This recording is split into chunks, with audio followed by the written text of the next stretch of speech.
Hello दोस्तों, एक बार फिर से स्वागत है आपका आनंद स्टडी पॉइंट में। आज हम पढ़ने वाले हैं एससीईआरटी क्लास 9 ज्योग्राफी का पहला अध्याय। और आज जो है आपका ज्योग्राफी समाप्त होने वाला है। ये जो भी हम पढ़ेंगे आज आपका समाप्त टोटल 11 अध्याय है। आज समाप्त हो जाएंगे, तो आप पढ़िए। हम इसका जो है क्वेश्चन भी करवाएंगे। हर पहले 6 का समाप्त होगा, समाप्त 7 चल रहा है, 6-7 चल रहा है। धीरे धीरे सबका जो है क्वेश्चन भी हो जाएगा और हर संभव कोशिश कर रहे हैं कि सबका क्वेश्चन हो। और पहले थ्योरी अगर जान लीजिएगा तो क्वेश्चन बनाने में कोई दिक्कत नहीं होता है। अगर थ्योरी नहीं जानिएगा तो क्वेश्चन याद करिएगा और फिर क्वेश्चन भूल जाइएगा, लेकिन कहानी अगर जान के रहिएगा तो क्वेश्चन तुरंत जो है टिक मार दीजिएगा। तो चलिए देखते हैं, एक एक बात को हम यहाँ पर अब देखने वाले हैं, बहुत ही इंपॉर्टेंट है।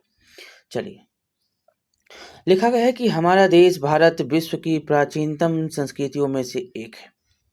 भारत की समृद्ध प्राकृतिक विविधता ने इसे अनेक सांस्कृतिक विविधताओं से अलंकृत किया है। सिंधु घाटी की प्राचीन सभ्यता भारत में ही विकसित हुई। ये क्वेश्चन पूछा जाता है, कहाँ हुआ है? तो सिंधु घाटी की सभ्यता भारत में ही विकसित हुई है। और बिहार में स्थित वैशाली विश्व का पहला गणराज्य। ये दो तो क्वेश्चन जाने रहे हैं, बार बार पूछा जाता है कि पहला गणराज्य कौन है? तो बिहार में वैशाली विश्व का सबसे पहला जो है गणराज्य है। अतः भारत का विश्व के इतिहास में यह बहुत योगदान है, महत्वपूर्ण योगदान है, बहुत ही महत्वपूर्ण योगदान है कहिए। और विश्व में भारत ही एकमात्र ऐसा देश है जिसके नाम पर एक महासागर है। ये भी क्वेश्चन पूछा गया है, बहुत बार पूछा जाता है। क्या है? भारत जो है एक मात्र ऐसा देश है जिसके नाम पर क्या है? एक महासागर है। वो कौन महासागर है? तो यहाँ पर देखते हैं, ये हिंद महासागर है। क्या है ये? हिंद महासागर है। देखेंगे तो यह दक्षिण एशिया में भारत की महत्वपूर्ण स्थिति को दर्शाता है। यह दक्षिण एशिया में, ये जो है ये भाग देखते हैं, ये दक्षिण एशिया का है। तो दक्षिण एशिया में बहुत ही महत्वपूर्ण स्थिति को दर्शाता है। ठीक है। और पिछले कुछ दशकों में भारत ने सामाजिक एवं आर्थिक क्षेत्र में अद्भुत प्रगति की है, किंतु बढ़ती हुई जनसंख्या भारत के सर्वांगीण विकास में बाधक सिद्ध हो रही है। 140 जाने 140 करोड़ लोग यहाँ पर वास करते हैं। और पहले तो जनगणना के अनुसार 121 करोड़ था, लेकिन अभी तत्कालीन लोग कह रहे हैं कि 140 हो गए। जनगणना होगी तो सही आंकड़ा आएगा। ठीक है। स्थिति देखिएगा आप, स्थिति जो है बहुत ही क्वेश्चन बार बार यहाँ से पूछा जाता है। भारत एक विशाल देश है। इसका मुख्य भूभाग 8 डिग्री 4 मिनट उत्तर से 37 डिग्री 6 मिनट उत्तर और ये उत्तर अक्षांश तथा 68 डिग्री 7 मिनट पूर्व से 97 डिग्री 25 मिनट पूर्व देशांतर तक फैला है। एक बार पुनः सुनिएगा कि इसका भूभाग जो है 8 डिग्री 4 मिनट उत्तर से 37 डिग्री 6 मिनट उत्तर अक्षांश और तथा 68 डिग्री 7 मिनट पूर्व से 97 डिग्री 25 मिनट पूर्व देशांतर तक फैला हुआ है। हम थोड़ा चित्र भी यहाँ पर दिया गया है, उससे समझिएगा। देखिए, ये जो भाग है, ये देखिए, ये जो भाग है ये आपका पूर्व वाला हो गया 97 डिग्री 25 मिनट। 67 डिग्री से 97 डिग्री गुजरात से लेकर अरुणाचल प्रदेश तक, और यहाँ पर जम्मू कश्मीर से लेकर जो है दक्षिण तक। तो ये जो है ये जो देख रहे हैं 37 डिग्री 6 मिनट से लेकर 8 डिग्री 4 मिनट, ये आपका उत्तर हो गया और ये पूरब हो गया। ये तो जान ही रहे हैं आप। ठीक है, तो ऐसे याद रखिएगा, चित्र के माध्यम से हमने यहाँ पर दिखा दिया आपको। चलिए, अब यहाँ पर देखेंगे कि कितना है। तो भूभाग इसका कितना है? 8 डिग्री 4 मिनट उत्तर से 37 डिग्री 6 मिनट उत्तर अक्षांश और 68 डिग्री 7 मिनट पूर्व से 97 डिग्री 25 मिनट पूर्व देशांतर तक फैला हुआ है।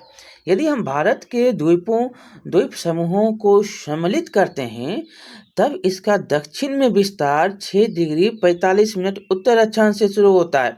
अगर हम जो है क्या करेंगे, द्वीप जो है ये भारत का द्वीप समूह जो है इसको अगर हम ले लेते हैं, ये जो है यहाँ पे इसको अगर हम ले लेते हैं तो ये कब से शुरू हो जाएगा, 6 डिग्री 4 मिनट से शुरू हो जाएगा। ठीक है, ऐसे जो है वो 8 डिग्री 4 मिनट से शुरू होगा। जब हम ये पॉइंट ले लेंगे द्वीप वाला, अंडमान एंड निकोबार द्वीप वाला पॉइंट ले लेंगे तब 6 डिग्री 4 मिनट से शुरू हो जाएगा। ठीक है, तो 6 डिग्री 4-5 मिनट है, तो ये हो गया उत्तर अक्षांश से शुरू हो जाएगा। भारत का दक्षिणतम बिंदु इंदिरा पॉइंट क्या है, ये इंदिरा पॉइंट है। अभी आपने देखा ना, ये ऐसे करके है, ये इंदिरा पॉइंट, दक्षिणतम बिंदु इंदिरा पॉइंट जो अंडमान निकोबार द्वीप समूह में स्थित है। ये जो देख ही रहे हैं ये दक्षिणतम बिंदु है, ये भाग, और यह जो है यहाँ पर आपको याद रखना है अंडमान और निकोबार द्वीप समूह इंदिरा पॉइंट। इंदिरा पॉइंट कहाँ, अंडमान निकोबार द्वीप समूह में इंदिरा पॉइंट है, और यह जो है दक्षिणतम बिंदु है। ठीक है, मतलब दक्षिणतम यहाँ पर देखेंगे दक्षिणतम बिंदु इंदिरा पॉइंट जो कि अंडमान निकोबार द्वीप समूह में स्थित है। 10 डिग्री 30 मिनट उत्तरी अक्षांश कर्क रेखा भारत के बीचों बीच गुजरती है। क्या करती है, 23.5 डिग्री कहिए, 23 डिग्री 30 मिनट उत्तरी अक्षांश कर्क रेखा भारत के किसके बीचों बीच गुजरती है और इसे लगभग 2 भागों में बांटती है। कौन रेखा गुजरती है भारत के बीचों बीच, तो कर्क रेखा 2 भागों में भारत को बांटती है। और भारत का स्थिति क्या है, अक्षांशीय विस्तार, देशांतीय विस्तार, सीमा रेखा आदि। यहाँ पर देखेंगे कि भारत को जो 2 भागों में कर्क रेखा बांट रही है, तो कैसे, तो ये जो दिख रहे हैं ना, ये कर्क रेखा, ये क्या है, कर्क रेखा। तो ये कर्क रेखा जो है 23 यहाँ पर है ना 23 डिग्री 30 मिनट 23 डिग्री 30 मिनट। ठीक, यहाँ पर देख सकते हैं कि उत्तरी अक्षांश, क्या उत्तरी अक्षांश में है, ये बीचों बीच बांटता है। और भारत की स्थिति कैसी है, अक्षांशीय विस्तार, देशांतरीय विस्तार, सीमा रेखा आदि। ये हो गया। अब यहाँ पर देख सकते हैं कि इसकी जो है दूरी भी दी गई है और साथ ही साथ जो है अक्षांश देशांतर भी बताया गया है। तो यहाँ पर देख सकते हैं ये कर्क रेखा, ये क्या है, बीचों बीच भारत को बांट रही है। और ये जो आपका है पूर्व से पश्चिम की ओर जो दूरी है भारत की, वो कितना है, 2933 किलोमीटर। ठीक, और जब हम जम्मू कश्मीर से दक्षिण की ओर आते हैं तब कितना दूरी है भारत की, तो 3214 किलोमीटर। याद रखिएगा 3214 किलोमीटर। ये 2 पॉइंट यहाँ पर याद रखना है। यहाँ पर 2 पॉइंट 3-4 पॉइंट याद रखिए आप। देखिए 8 डिग्री 4 मिनट ठीक से ऊपर, ये क्या है, उत्तरी। तो यहाँ पर देख सकते हैं ये है 37 डिग्री 6 मिनट। पूर्व में देखेंगे तो ये कितना से शुरू होता है, 68 डिग्री 7 मिनट से, और जाता कहाँ तक है, तो 97 डिग्री 25 मिनट पूर्वी। ये याद रखना है। यहाँ से क्वेश्चन जो है बार बार पूछा जाता है। एक होता है उत्तर अक्षांश जो कि ऊपर से नीचे, जो 8 डिग्री से 4 मिनट उत्तर, और उत्तरी ये अक्षांश हो गया। एक होता है पूरब, जो पूरब होता है ये होता है कहाँ से शुरू, तो शुरू होगा गुजरात से। तो गुजरात वाला से शुरू जब होगा तो वहाँ से 68 डिग्री 7 मिनट से पूर्व शुरू करेंगे, और जो है 97 डिग्री 25 मिनट पूर्व देशांतर तक ये फैला हुआ है। पूर्व रखिएगा, पूर्व और उत्तर, क्योंकि विश्व के नक्शा में आप देखते हैं अगर, तो यहाँ पर आपको भारत दिखाई देता है, और भारत देखते हैं ये क्या है, ये पूरब है, और ये क्या होता है, उत्तर होता है। तो ये यहाँ पर ही है, नीचे आता नहीं है, ये समझिएगा। ठीक है, चलिए अब हम आगे चलेंगे। ये तो समझ गए होंगे। अब देखिए आकार क्या है, आकार भी आपसे पूछता है, आकार बताइए। चलिए ये आकार देखिएगा कि भारत का क्षेत्रफल 32.8 किलोमीटर। बार बार क्वेश्चन पूछा जाता है यहाँ से। आप इस अध्याय को पढ़ लीजिए और जो है मतलब कि 9th क्लास को आप पढ़ लीजिए। आप जितना भी थ्योरी नोट में देखते हैं ना, सब यहीं से है। सब नोट में रंग बिरंगा जो थ्योरी आपको मिल जाता है कि 1 मिनट में आपको पूरा ज्योग्राफी खत्म करवा देता है ना, वो सारे पॉइंट यहीं से लेता है तो सिर्फ आपको जो क्वेश्चन पूछा जाता है वो भी तो पूरा रहता नहीं है। आधा अधूरा ज्ञान जो है आपको नोट में दे दिया जाता है। और नोट में आपको पढ़ने से अच्छा है कि आप बुक को अध्ययन करें, और बुक जब अध्ययन करिएगा तो नोट को आप खुद समझ जाइएगा कि कहाँ पर छूटा हुआ है। ठीक है, तो देखिए भारत का क्षेत्रफल कितना, 32.8 वर्ग किलोमीटर, जो विश्व की कुल भौगोलिक क्षेत्रफल का 2.4% है। 2.4% है। ठीक है, समझ गए, 2.4% है भौगोलिक, जो कि कुल मतलब विश्व के कुल भौगोलिक क्षेत्रफल का 2.4%। कितना वर्ग किलोमीटर है, 32.8। अब यहाँ पर हम चित्र में देखेंगे कि भारत के क्षेत्रफल की सापेक्षिक स्थिति विश्व के अन्य देशों से साथ कैसा है। ये जो देख रहे हैं आप, सबसे ज़्यादा जनसंख्या, और यहाँ पर आप शो कर रहा है क्षेत्रफल की ना, क्षेत्रफल की दृष्टि से कर रहा है, तो क्षेत्रफल जनसंख्या नहीं कहता है, अभी क्षेत्रफल कह रहा है। तो क्षेत्रफल की दृष्टि से देखेंगे तो प्रति 10 लाख किलोमीटर में देखेंगे तो यहाँ पर 170 जो है, और यहाँ पर देखेंगे तो ये कनाडा से लेकर यहाँ तक आइएगा दशमलव, ये दशमलव में है 170.7, ये 99.7, 98, 95, 9, 85, 4 और 76, 8, 32, 8। क्षेत्रफल की दृष्टि से भारत कितना स्थान पर है, तो जोड़ सकते हैं 4, 3, 7, तो ये 7वां स्थान पर है। कितना स्थान पर है, 7वां। विश्व में जो है क्षेत्रफल की दृष्टि से विश्व में भारत जो है 7वां स्थिति पर है, जो कि 32.8 लाख वर्ग किलोमीटर इसका क्षेत्रफल है। सबसे ज़्यादा जो देखने को मिल रहा है वो रूस का है। कितना है, तो 170 लाख वर्ग किलोमीटर के क्षेत्रफल पर यह है। ठीक है, तो सबसे ज़्यादा कौन, रूस, उसके बाद कनाडा, उसके बाद साउथ अफ्रीका, सॉरी संयुक्त राज्य अमेरिका, और जो है उसके बाद चीन, उसके बाद ब्राज़ील, और जो है ऑस्ट्रेलिया। ये ऑस्ट्रेलिया जो है भारत से ज़्यादा है, देख सकते हैं ना कि 76.8 वर्ग किलोमीटर है। यहाँ पर इतना जनसंख्या नहीं है, लेकिन इतना में ही 32.8 लाख वर्ग किलोमीटर में ही जो है यहाँ पर विश्व का दूसरा स्थान रखे हुए है जनसंख्या में।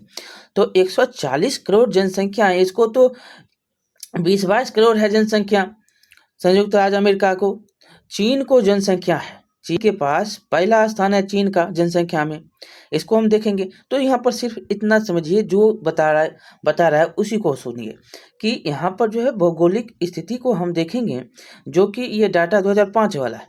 तो इसमें जो है क्या है, ये जो है आपको 32.8 वर्ग किलोमीटर जो है क्या है, क्षेत्रफल है भारत का। और सबसे ज़्यादा क्षेत्रफल पूछेगा तो रूस का है। ठीक, उसके बाद आपको कनाडा का है 99.7 लाख वर्ग किलोमीटर, तब संयुक्त राज्य अमेरिका का, तब चीन का, तब ब्राज़ील, तब ऑस्ट्रेलिया। ठीक है, यहाँ पर देखिएगा अब भारत की स्थल सीमा को। तो यहाँ पर भारत के स्थल सीमा में लिखा गया है कि भारत की स्थल सीमा रेखा अत्यंत विशाल है। इसकी स्थल सीमा रेखा तटीय सीमा से जो है लगभग दोगुनी है। क्या है, तटीय सीमा रेखा से दोगुनी है। स्थल सीमा रेखा की कुल लंबाई कितना है, तो 15,200 किलोमीटर जो है इसकी लंबाई, याद रखिएगा स्थल सीमा की तो 15,200, और मुख्य भूमि की तटीय सीमा रेखा जो है 6100 किलोमीटर है। जो मुख्य भूमि है उसका तटीय जो सीमा रेखा है वो कितना है, तो ये है 6100 किलोमीटर। और भारतीय द्वीपों को हम मिला लेंगे, सम्मिलित कर लेंगे, जब पूर्वी और पश्चिमी तट सीमा को हम देखते हैं तो 6100 किलोमीटर। जब हम पूरा सब कुछ जो तटीय सीमा है द्वीप को भी मिला लेंगे, साथ साथ सम्मिलित कर लेंगे, तब कितना कुल हो जाएगा तो 7516.6 किलोमीटर।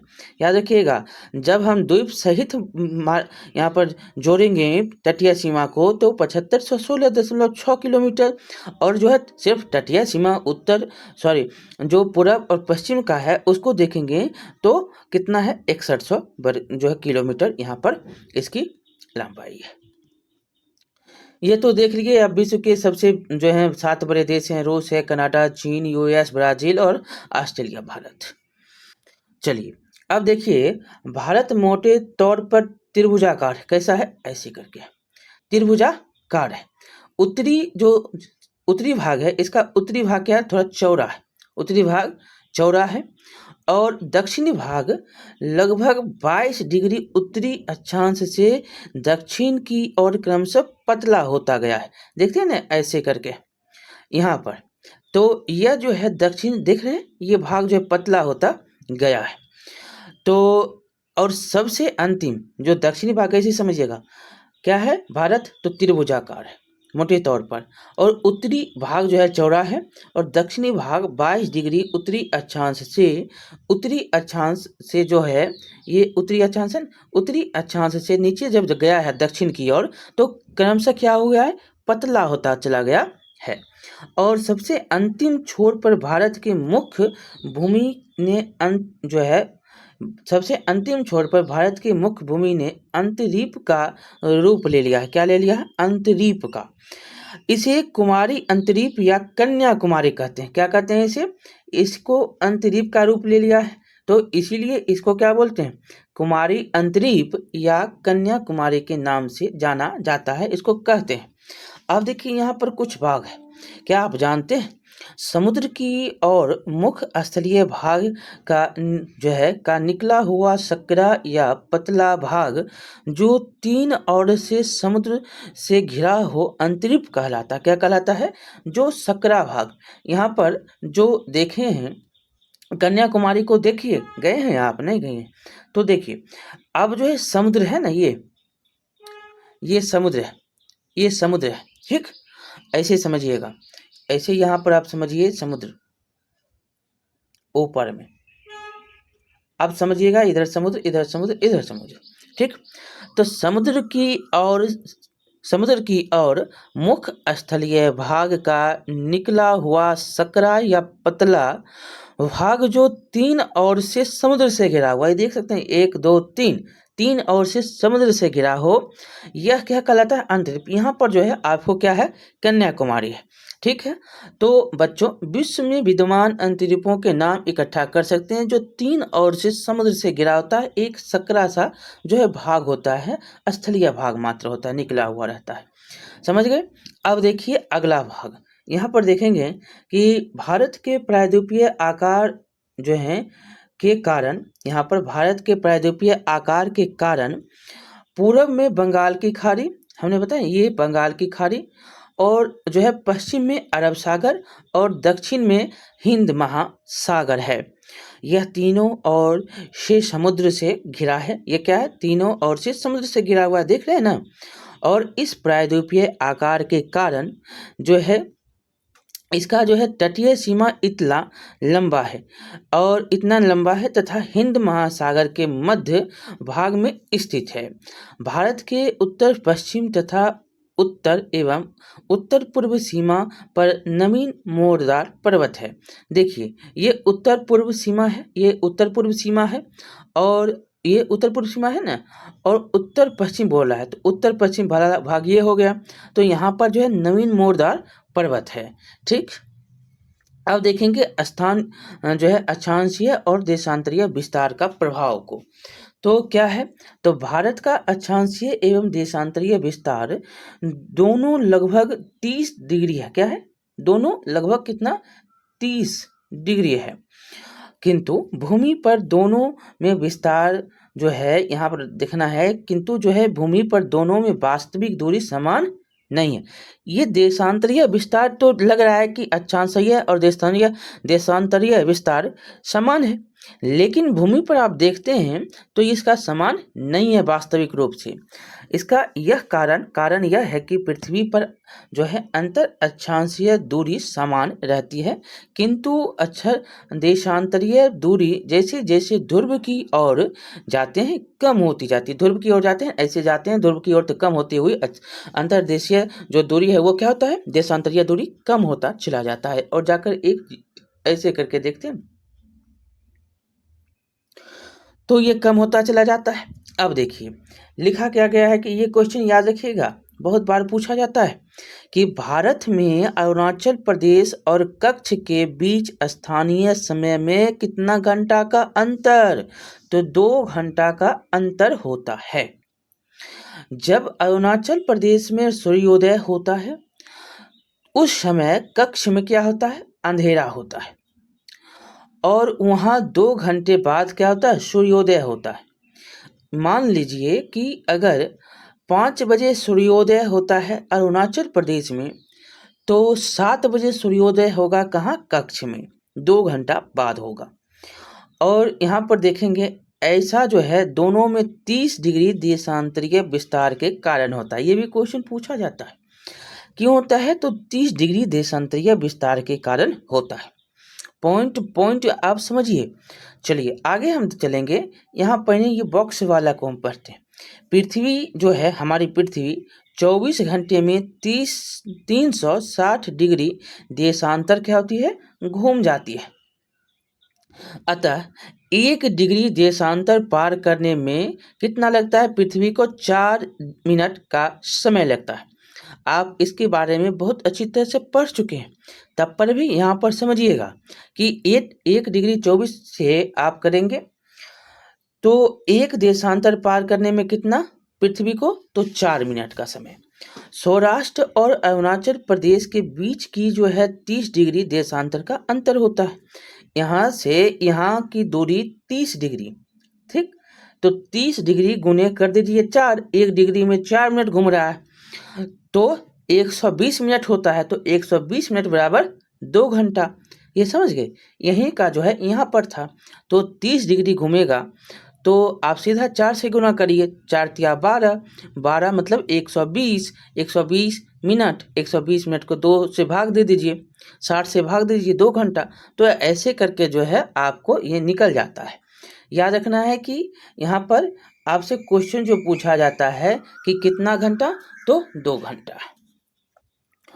अब है भारत की मानक देशांतर जो है रेखा 82 डिग्री 30 मिनट पूर्वी देशांतर है, जो इलाहाबाद के नैनी से होकर गुजरती है। अब देखिए ये जो है बेचारी नैनी, यहाँ पर देखेंगे इलाहाबाद, अब प्रयागराज कहते हैं ना उसको। यहाँ पर देखेंगे भारत में नीचे में होगा, ठीक, नहीं तो ऊपर में देखेंगे, बता, ये देखिए भारत, ये जो देखिए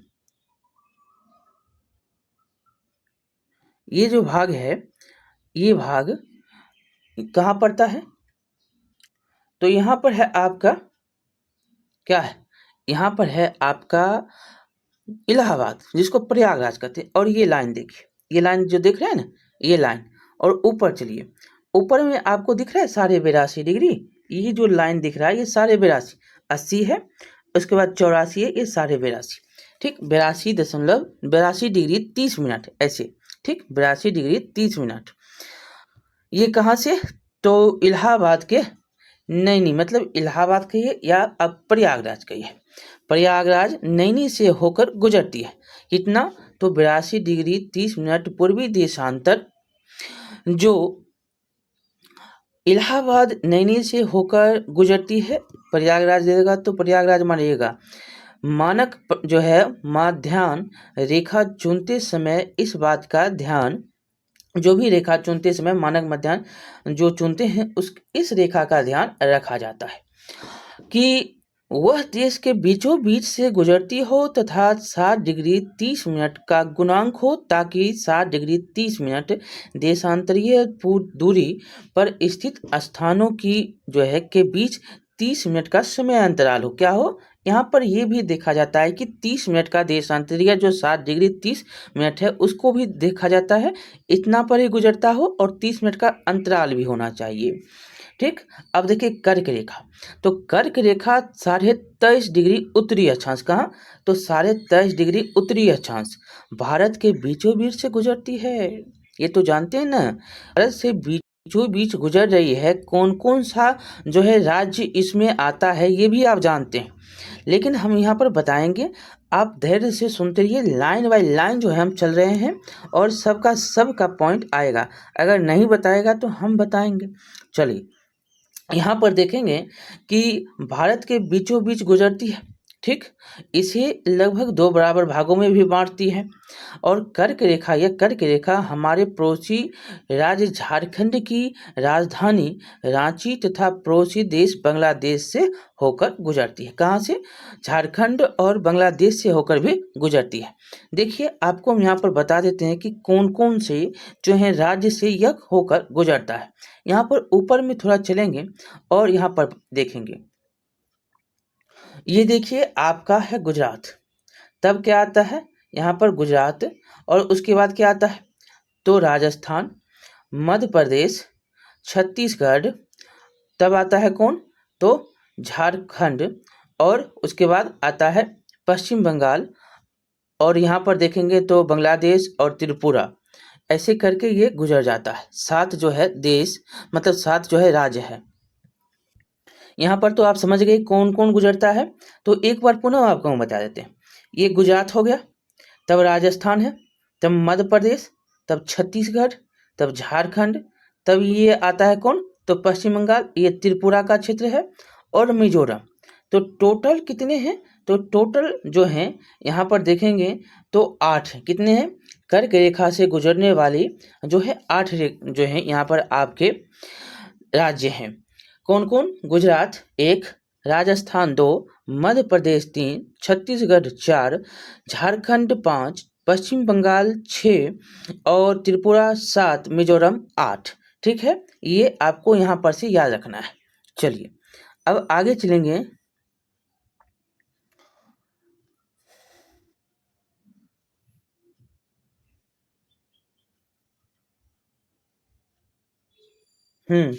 तो यहाँ पर थे, तो चलिए ये हो गया आपका। अब देखिए 2 भागों में बांट दी और बांग्लादेश भी पहुंच गए। चलिए, अब है कि अब हमें यह देखना है कि अक्षांशीय विस्तार या दूरी का भारतीय जनजीवन पर क्या प्रभाव पड़ता है। तो इसके प्रभाव को भी देखेंगे। यहाँ पर देखिएगा थोड़ा बात जो बॉक्स में है, भारतीय मानक समय ग्रीनविच स्टैंडर्ड टाइम से 5.5 घंटा आगे है। क्या है, आगे है। यहाँ पर देखेंगे तो ये है, आगे है। ऐसे जाएंगे तो ये पीछे, ये पूरब का भाग आगे, पश्चिम का भाग पीछे, ये याद रखिएगा। ठीक है, ग्रीनविच का रेखा ये मान लीजिए जो 180 डिग्री पर है।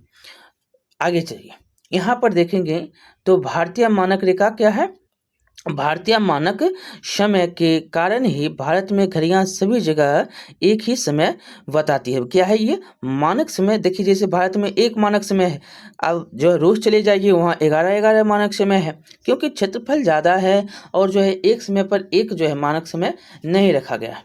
और आपको बहुत सारे जगह मिलेंगे जहाँ पर 2-2, 3-3 मानक समय है। ठीक है, और जबकि पूर्वी राज्यों में सूर्योदय कक्ष की तुलना में क्या होता है, 2 घंटा पहले होता है।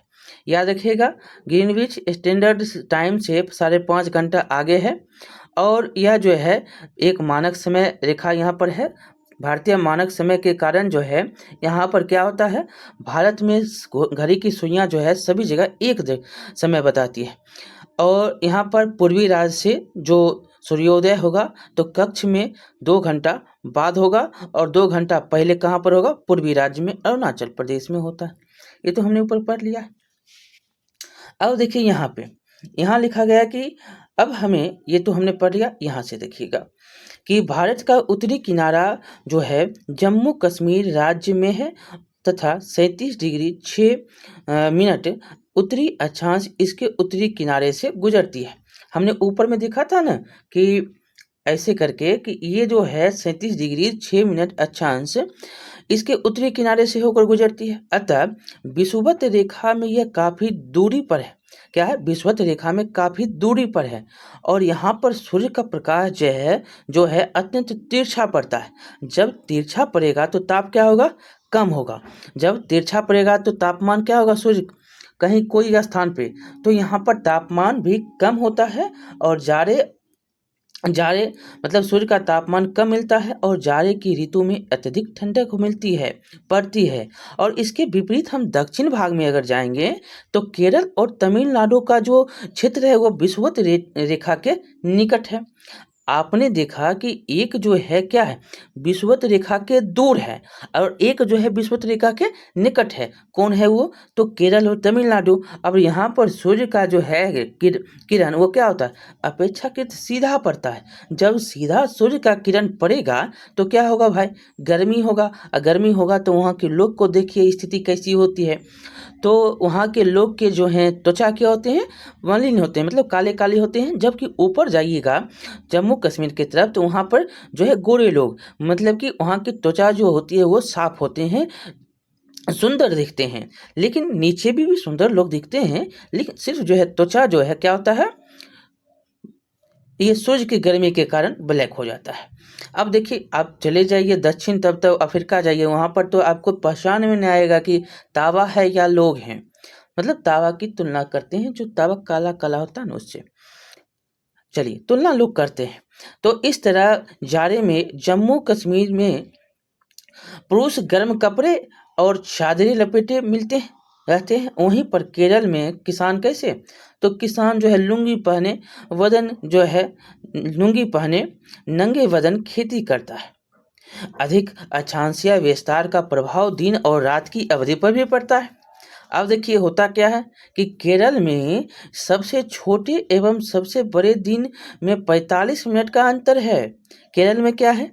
छोटा और बड़ा दिन जो होता है, अब जो है आज 21 तारीख है, अब छोटा और बड़ा दिन होगा। जब छोटा और बड़ा दिन होगा तो यहाँ पर क्या होगा? दोनों में 21 जो है मिनट का 45 मिनट का अंतर होगा।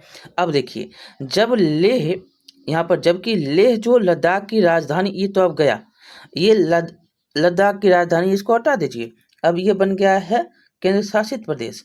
तो ये हो गया। अब देखिए होता क्या है कि यहाँ पर 5 घंटे का अंतर पाया जाता है। ये समझिएगा कि केरल में सबसे छोटे एवं सबसे बड़े दिन में 45 मिनट का अंतर, जबकि लेह जो लद्दाख की राजधानी है में वहाँ पर अंतर देखेंगे तो 5 घंटे का छोटे और बड़े दिनों में अंतर पाया जाता है। क्वेश्चन बहुत बार पूछा जाता है। अब चलिए भारत तथा विश्व के बारे में पढ़ते हैं। हमने भारत के बारे में पढ़ लिया है, अब भारत और विश्व के बारे में हम पढ़ने वाले हैं। ठीक है, अब भारत और विश्व की तुलना करेंगे और यहाँ पर देखेंगे कि क्या क्या जो है बातें हैं। और बहुत बार जो है क्वेश्चन पूछा जाता है। 2-4 पेज बचे हैं, एक है और 2-3, बस 3 पेज बचा है, इसको हम समाप्त करेंगे। आज ही एक ही वीडियो में जाएगा, 2 वीडियो नहीं बनाएंगे। अब देखिएगा यहाँ पे कि भारत अपनी प्रिय आकृति के कारण हिंद महासागर के शीर्ष पर स्थित है। क्या है? हिंद महासागर के शीर्ष पर स्थित है। पश्चिमी तट से यूरोपीय देश, दक्षिण पश्चिम एशिया, पश्चिमी देखेंगे तो ये पश्चिम तट है। तो पश्चिमी तट से यूरोपीय देश, दक्षिण पश्चिम एशिया एवं अफ्रीका, ये देख रहे हैं, दक्षिण पश्चिम एशिया एवं अफ्रीका तथा पूर्वी तट से। अब देखेंगे पूर्वी तट से, यहाँ पर याद रखिएगा पश्चिमी तट में क्वेश्चन पूछेगा तो कौन कौन?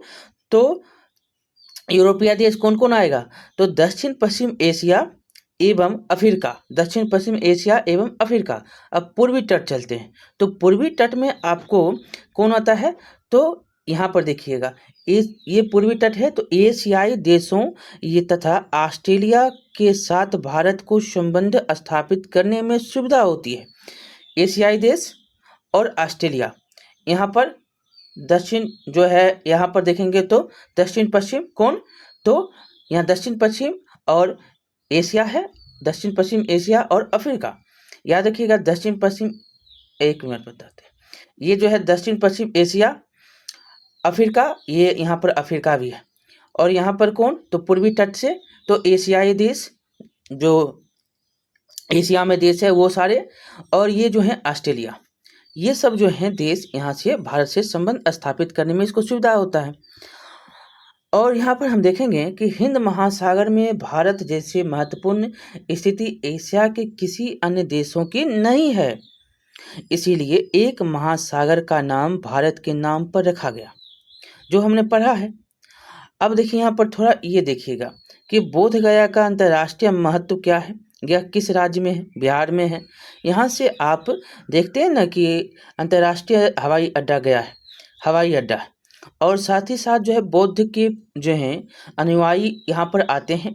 बौद्ध का जो है चीन, मलेशिया और जो है जापान, सिंगापुर, इन जगह पर जो है बहुत सारे भक्त हैं। तो चलिए, मतलब अनुयायी हैं और ये जो है यहाँ पर आते हैं, इसलिए अंतर्राष्ट्रीय यहाँ पर महत्व भी है इनका। आगे देखेंगे कि भारत का विश्व के अन्य देशों से संपर्क केवल समुद्री मार्ग द्वारा नहीं था, बल्कि उत्तर की विशाल पर्वत माला हिमालय के बीच के स्थित दर्रों से भी था। दर्रा होता है दो बीच के पर्वतमाला, मतलब दो बीच के पहाड़ों के बीच के रास्ते जो होते हैं उसको दर्रा कहते हैं। तो ये था। तो भारत का पश्चिम, मध्य पूर्वी तथा दक्षिणी पूर्वी एशिया के विभिन्न देशों के साथ अद्भुत संपर्क था। कहाँ, तो पश्चिम में, और मध्य पूर्वी और दक्षिण पूर्वी एशिया के विभिन्न देशों के साथ इसका संपर्क बहुत ही अच्छा था। और इस प्रकार जो है एशियन तथा पंचतंत्र की कहानियाँ, उपनिषदों के विचार, बौद्ध धर्म, भारतीय अंक एवं दशमलव प्रणाली आदि विश्व के विभिन्न भागों तक पहुंच सका। क्या क्या पहुंचा यहाँ से, तो पंचतंत्र की कहानी पहुंची, और एशियन तथा पंचतंत्र की कहानी, उपनिषद के विचार, बौद्ध धर्म और भारतीय अंक एवं दशमलव प्रणाली जो है ये भारत का, ये सारे के सारे इसी रास्ते से पश्चिम, जो मध्य पूर्वी और पूर्वी दक्षिणी पूर्वी एशिया के जो रास्ते हैं उसी से ये सारे के सारे पहुँचे। जो ऊपर में क्या है, पर्वतमाला श्रृंखला हिमालय के बीचों बीच स्थित जो दर्रा है उसमें से होकर जो है भारत का जो है संपर्क था। कहाँ कहाँ, तो पश्चिमी की ओर और मध्य पूर्वी की ओर जो है, और जो है दक्षिणी पूर्वी एशिया की ओर, ये सब जो है यहाँ से रास्ता गुजरता था और यहाँ तक जो है आपको ये सारे प्रचार प्रसार जो है पहुँच सका था। अब देखिए, जो मसाला और मलमल कपड़े अन्य सामान भारत से विभिन्न देशों में निर्यात होता था, ये तो हमने पढ़ा भी है। मलमल कहाँ का, बंगाल का। मसाला कहाँ का, दक्षिण का, जो केरल का तट है, कालीकट मालामार का तट, ये सब जो है मसाले के लिए विख्यात था। और इसके विपरीत यूनानी स्थापत्य कला तथा पश्चिमी एशिया की वास्तुकला के मीनारों तथा गुंबदों के प्रभाव हमारे देश के विभिन्न भागों में देखा जा सकता है। यहाँ से ये गया, वहाँ से क्या आया, वहाँ से स्थापत्य कला आया, जो आपको गुंबदों में देखने को मिलता है। ये देखिए आपके टोटल भारत और विश्व है। ये देखिए एशिया है और भारत आपका एशिया में है ना, एशिया में। और ये आपका अफ्रीका है, यूरोप है, ये उत्तर अमेरिका, ये दक्षिणी अमेरिका, ये ऑस्ट्रेलिया, और ये अंटार्कटिक जो है ये आपका, ये टोटल कितने हो गए, 7 हो गए।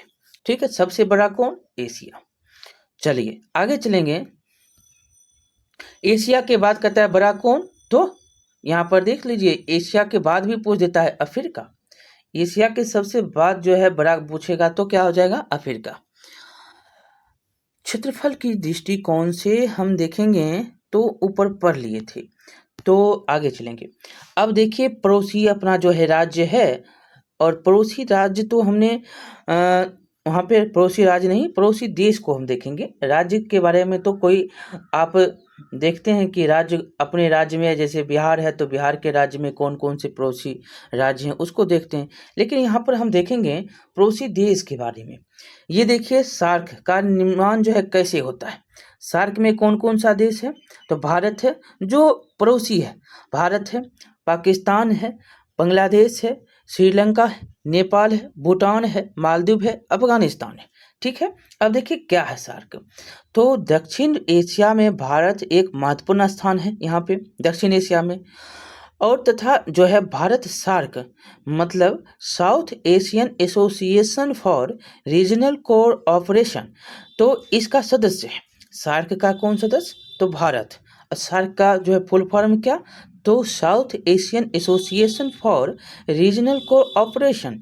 तो ये जो है इसका सदस्य है। और इसमें कौन कौन सा देश आता है ये तो आपने देख लिया। अब देखिए, ये तो पहला बात है, सात तो आता ही है, देख रहे हैं ना, भारत के साथ जो है ये 7 हैं।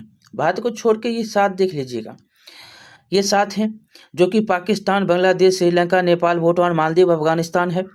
अब देखिए, इन देशों के नाम यहाँ पर आपको फिर से दिए गए हैं। और ये जो देश है कौन कौन सा है? पाकिस्तान, अफगानिस्तान, चीन, नेपाल। मतलब भारत की सीमा को हमने यहाँ पर जो है, अब यहाँ पर ये जो है सदस्य वाला नहीं बोल रहे हैं, अब बोल रहे हैं यहाँ पे भारत की स्थल सीमा 7 देशों को छूती है। भारत की स्थल सीमा कितने देशों को छूती है? 7 देशों को छूती है। और यह देश कौन से हैं? तो पाकिस्तान, अफगानिस्तान, चीन, नेपाल, भूटान तथा म्यांमार, जिसको बर्मा भी बोलते थे, ये म्यांमार है। ठीक है। श्रीलंका एवं मालदीव हिंद महासागर में स्थित द्वीपीय पड़ोसी देश है। कौन है? श्रीलंका और मालदीव, ये जो है द्वीपीय पड़ोसी है। लेकिन आप श्रीलंका और मालदीव को देखते हैं तो ये सार्क का हिस्सा भी है। ठीक है, लेकिन सार्क का हिस्सा, इसमें जो है पड़ोसी देशों में आपको कौन है? अरे काउंटर किसको करना था? चीन को। तो ये बन गया, सार्क बन गया। और चीन इसमें तो रह नहीं सकता है। ठीक है, तो चीन तो रहेगा नहीं, ये याद रखेंगे। तो कौन कौन से पड़ोसी हैं? तो यहाँ पर 7 पड़ोसी देश जिसकी सीमा जो है स्थल से लगती है, जो कि पाकिस्तान, अफगानिस्तान, चीन, नेपाल, भूटान, बांग्लादेश, म्यांमार है। श्रीलंका और मालदीव जो है हिंद महासागर में स्थित है और द्वीपीय पड़ोसी देश है। श्रीलंका भारत से मन्नार की खाड़ी तथा पाक जल संधि द्वारा अलग होता है। किससे होता है? तो श्रीलंका जो है भारत से मन्नार की खाड़ी तथा पाक जल संधि द्वारा अलग होता है। बार बार क्वेश्चन पूछा जाता है। और भारत की मुख्य भूमि पर स्थित धनुषकोटी से श्रीलंका का तट 24 किलोमीटर दूर है। कितना? भारत की मुख्य भूमि जो है वहाँ से स्थित धनुषकोटी से श्रीलंका की तट की सीमा कितना किलोमीटर दूर है? तो मात्र 24 किलोमीटर दूर है।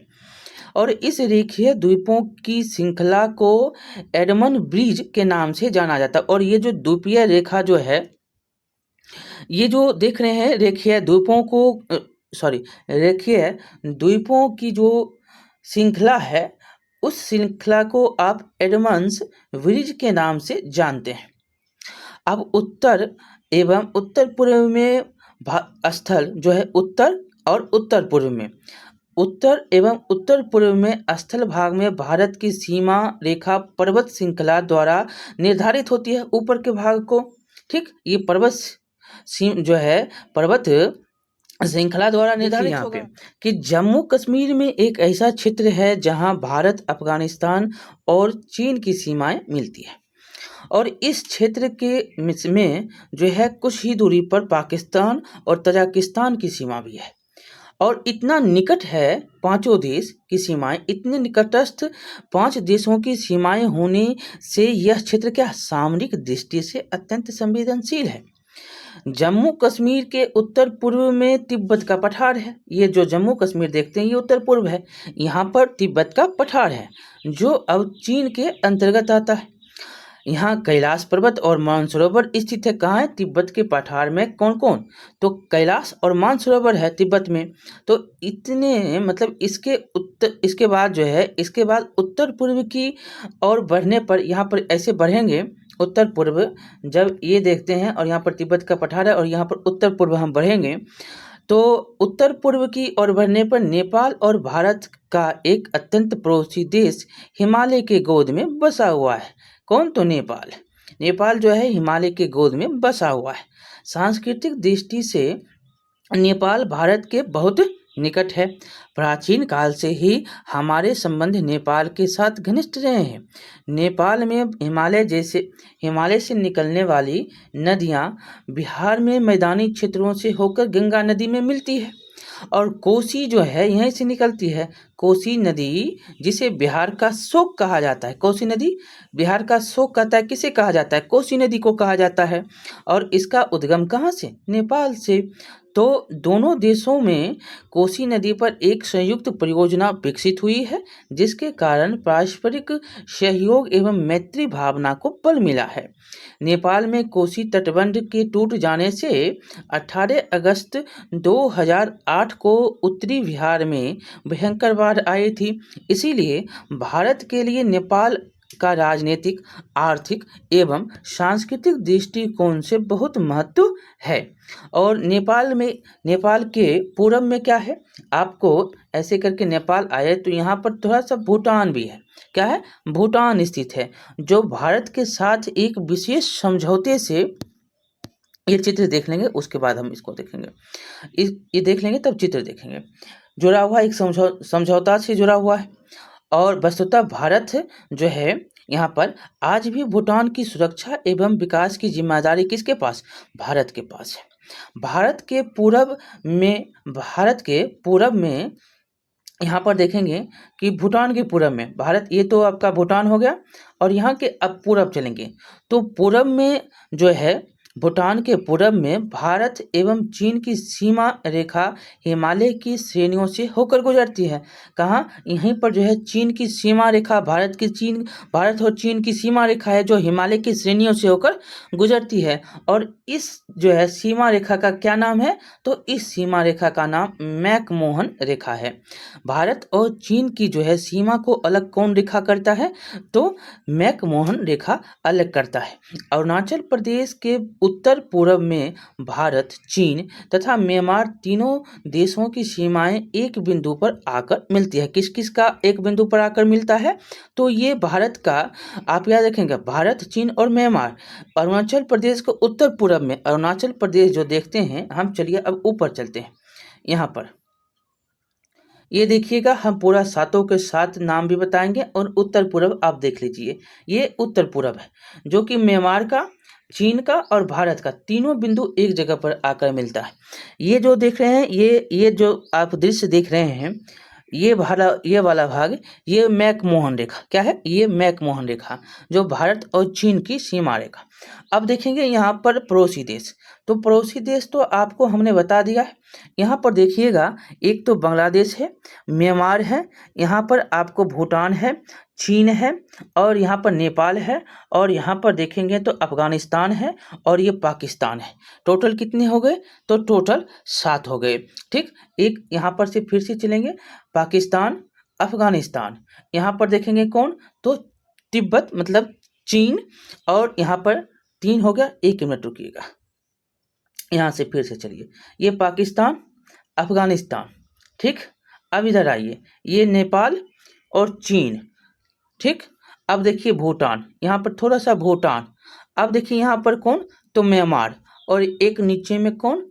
तो बांग्लादेश। टोटल कितने हुए?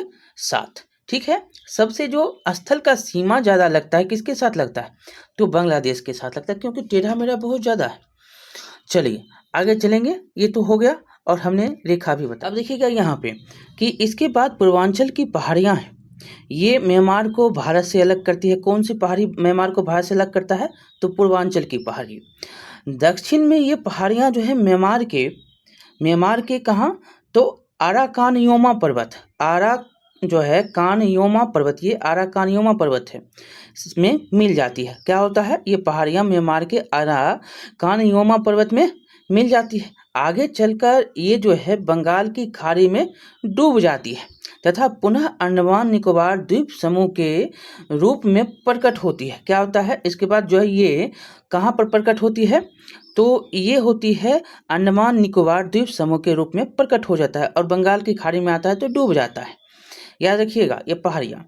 और आगे चलेंगे कि उत्तर पूर्व के क्षेत्र में स्थित ये जो है पर्वतमालाएं अत्यंत ही जटिल एवं उबड़ खाबड़ है। जो उत्तर पूर्व के क्षेत्र में देखेंगे तो ये पर्वतमाला बहुत ही अत्यंत जटिल और उबड़ खाबड़ है।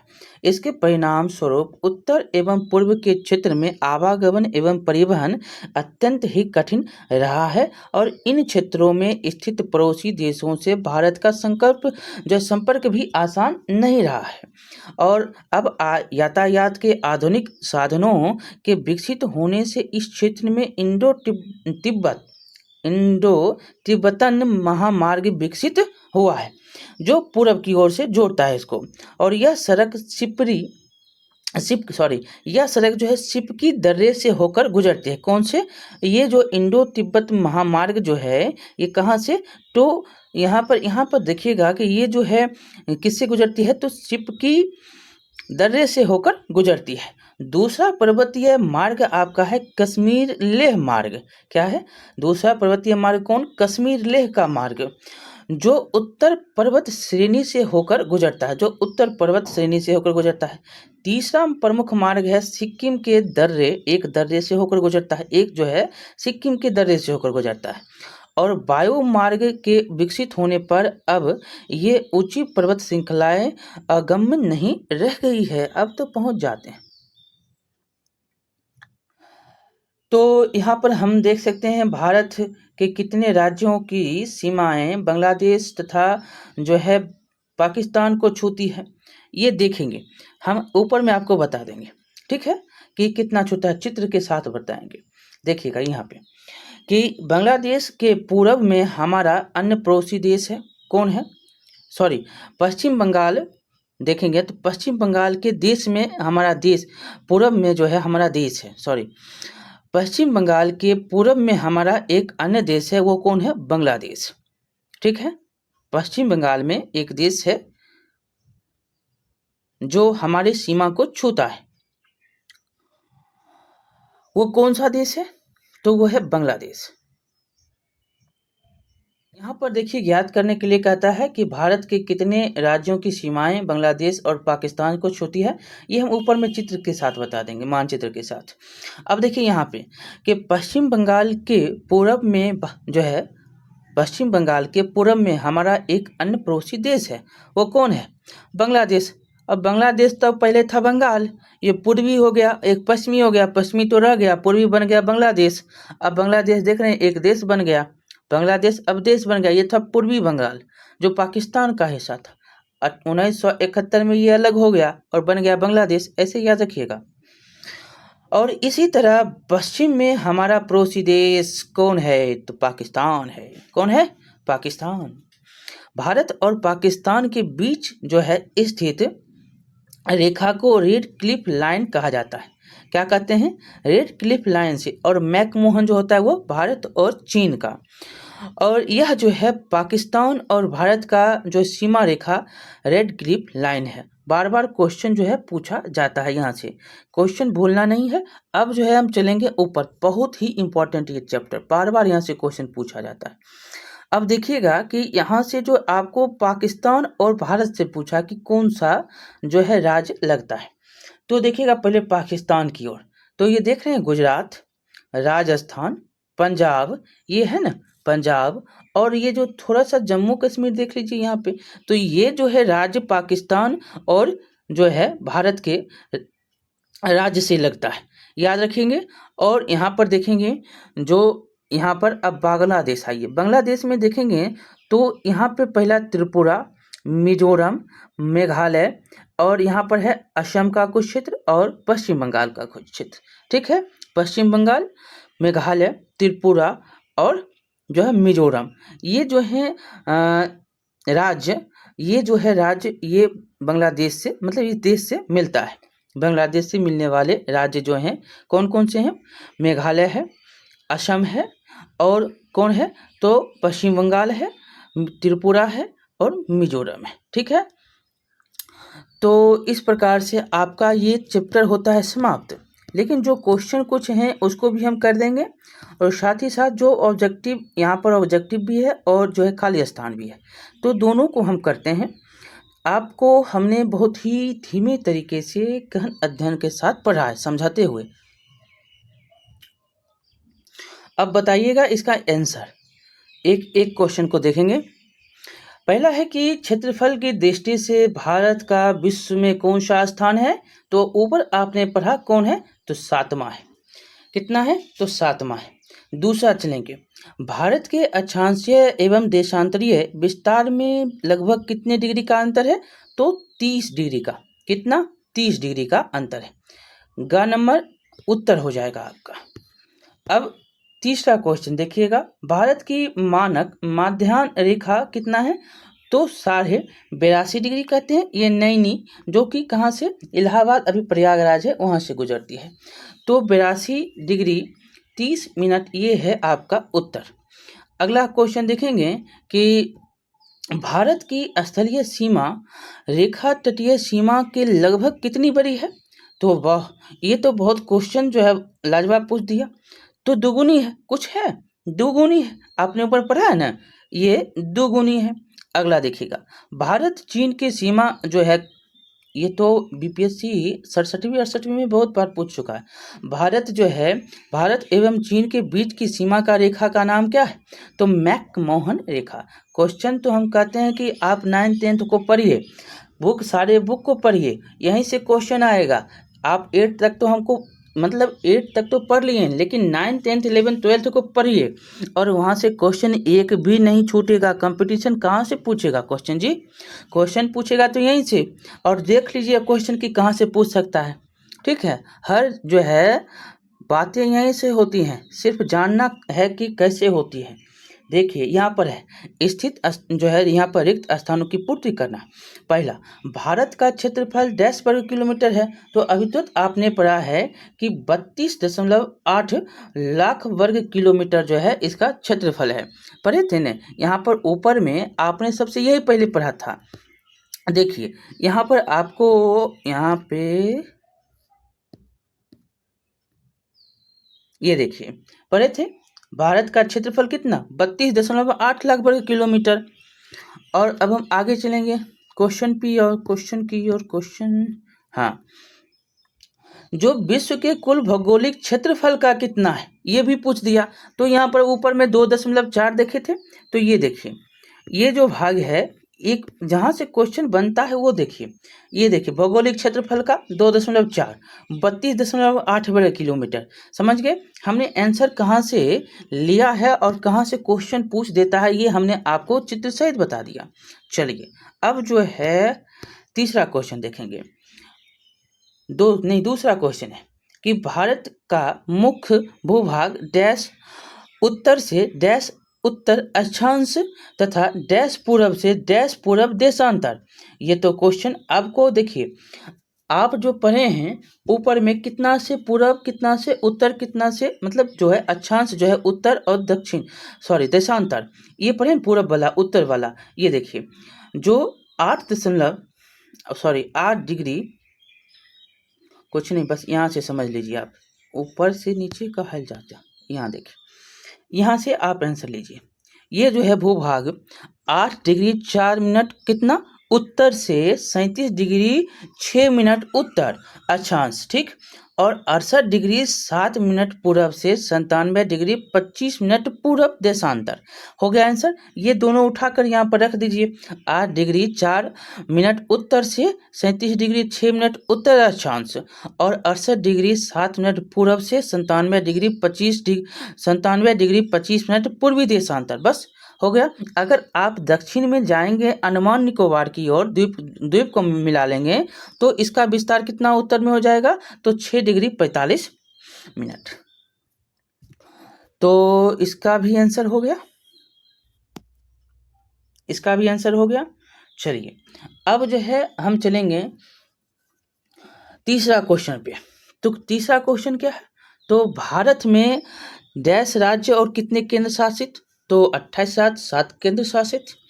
श्रीलंका भारत से डैश एवं डैश से अलग होता है, तो मन्नार की खाड़ी और पाक जल संधि से अलग होता है। क्वेश्चन की 5वां है कि कोसी नदी को बिहार का क्या कहते हैं, शोक कहते हैं, जो हिमालय के डैश तो कैलाश पर्वत श्रेणी से यह निकलता है। तो अब हो गया आपका आंसर क्वेश्चन सारे समाप्त। बहुत बार क्वेश्चन यहाँ से पूछा जाता है। और अब आप लाइक करिए, शेयर करिए, सब्सक्राइब करिए। मिलते हैं अगले जो है चैप्टर में। बहुत बहुत धन्यवाद।